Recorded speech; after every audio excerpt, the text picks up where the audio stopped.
Hello and welcome back to another respawning video where today I'm going to be talking FIFA 21, but not the FIFA 21 that's out now, the FIFA 21 that I'm hoping is coming to PS5 and Xbox Series X real soon. But the truth is, I'm not sure if it is.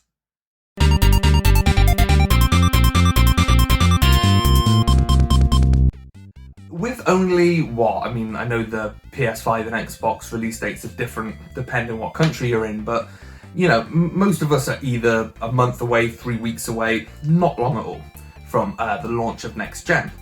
And as it stands, if we're talking officially what's on the market to buy as a launch title, FIFA 21 actually isn't there.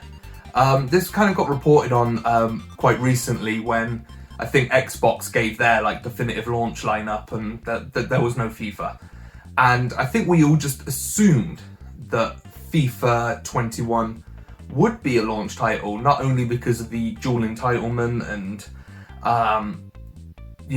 just the assumption that these sports titles are usually there on day one. I mean, as far as I can think back, there's always been a FIFA game on day one of a PlayStation release. So yeah, I think it was fair to assume that, and I can't help but feel we were kind of led to believe that as well. But yeah, as it stands, there's just no sign of it. I mean, if you go and try purchase FIFA 21 on the PS5 or Xbox Series X, you'll have no luck. You can't get it for launch, that's for sure. All you can do is buy the PS4 version with the dual entitlement, with the upgrade. Now, I can sort of imagine a lot of people saying, oh, what's the big deal? Does it really matter? Yeah, kind of. I think it does matter, and I'm going to give my reasons why. I think it's a bit unfair on players, on offline players, single players like myself, who mostly play career mode. I think that's no secret, you know. All I do on FIFA is play career mode, and you know, most of you already know you can't carry over your any offline mode. So career mode can't be carried over to the PS5 Series X.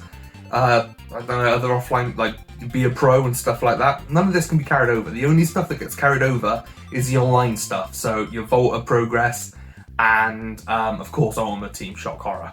So for people like me at the moment, it's quite frustrating because I don't really want to start a proper career mode. Despite having FIFA now for 2 or 3 weeks, I'm still reluctant to properly start one of my Aston Villa career modes, for example, which I do every year, because I don't know when the PS5 version's coming out. So I don't really want to start it on the PS4, get a season or less in, and then have to start all again on next gen.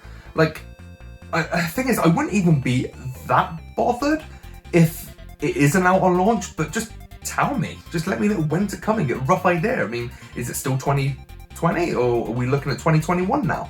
I just wish EA were a little more clear about this. But yeah, I've sort of been doing some digging, and I can't see any concrete, yes or no answer on whether it is going to be next gen. I am a little bit confident that it could be, and they're just keeping it quiet, because knowing what EA are like, and this will come as a massive surprise to you all, but they kind of like money, But hey, all developers do, all publishers is what it is. But what I'm trying to get at is, at the moment, all their marketing, every piece of marketing you see for FIFA 21 is PS4, PS4, PS4. They seem to really be pushing it, and I've seen a lot of bundle offers as well, a lot of PS4 Pro bundle offers with FIFA. So it could literally just be a case that they don't want to step on their own toes right now, and they don't want to sort of undermine their marketing push for the current gen version of the game, especially given that it is a free upgrade. So, essentially they don't really need to push for the PS5 version. They can just release all the info on the PS5 version a week before release and look like the good guys and look like, oh, look what we're giving you, but you've already bought it. So another reason I kind of just want to know what's going on is I've kind of I gave FIFA a little bit of grief. In my review, I gave it, I ended up giving it an 8.5 out of 10, I think. And my reason was because if I'm reviewing it as a game as a whole, it is one of the best FIFAs we've had, because obviously being upgraded on every year, you're going to get to that point.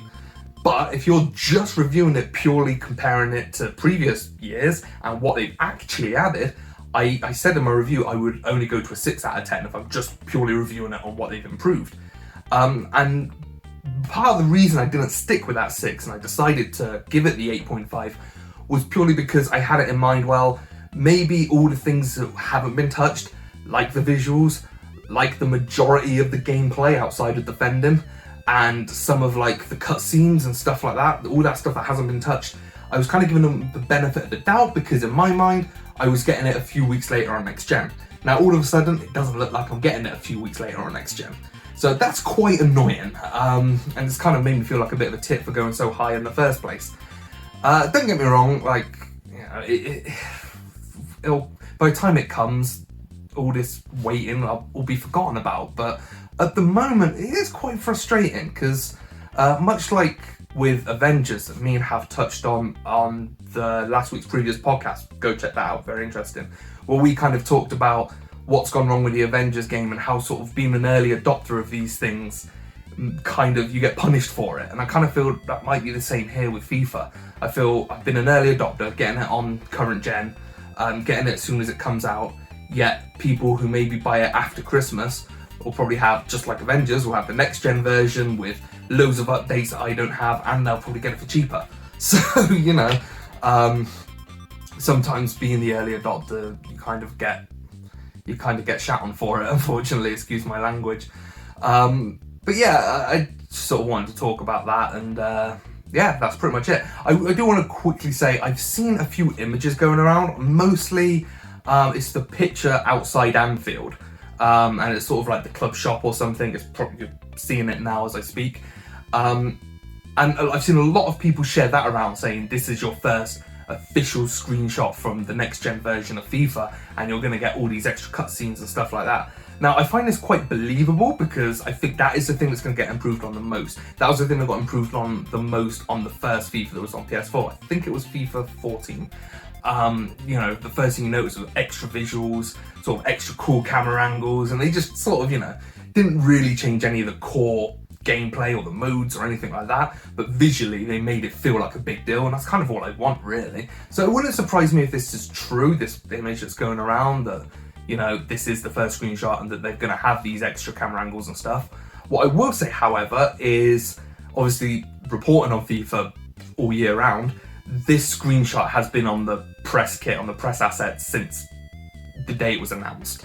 So it's not like a new thing that's been leaked or come out. I've seen this screenshot 100 times when reporting on the PS4 version.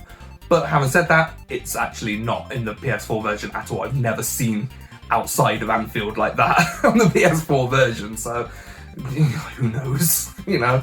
But yeah, that's sort of all I wanted to talk about, really, was that, and just share my crushing disappointment that on the weekend after the PS5 comes out, I'm having my good buddy Javi over, and the chances are we won't have a PS5 version of FIFA to play as it stands. So, poor us. Yeah, feel sorry for me. I'm joking, don't. But yeah, that's it. As always, if you've enjoyed this video, make sure you hit subscribe because we will be talking loads more FIFA. I know me and Hav always do our career mode battles. We will be doing them again, but again, we're in the same boat I was talking about earlier. We can't start them yet because if I'm getting a PS5 upgrade of it, I want to start it on that. I don't want to be stuck on the PS4 version all year round. So again, that's another issue.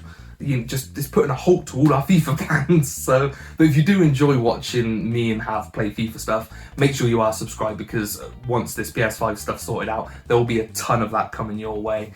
Also check out all the other great videos we've got on the channel right now. With it being October, Luke's doing so much Halloween stuff. I know Will's been doing Halloween stuff as well over on Twitch, so make sure you check that out over on our Twitch channel.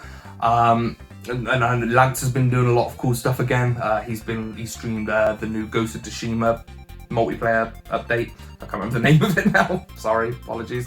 Yeah, so go check that out. Yeah, and remember to check out the website as well, respawning.co.uk, for all the latest news and reviews. As I mentioned earlier as well, we're back on the podcast. You can find that on the YouTube channel, or just search us on Spotify, iTunes, Google. You'll see us pop up there. Thank you for watching. I've been Mikey.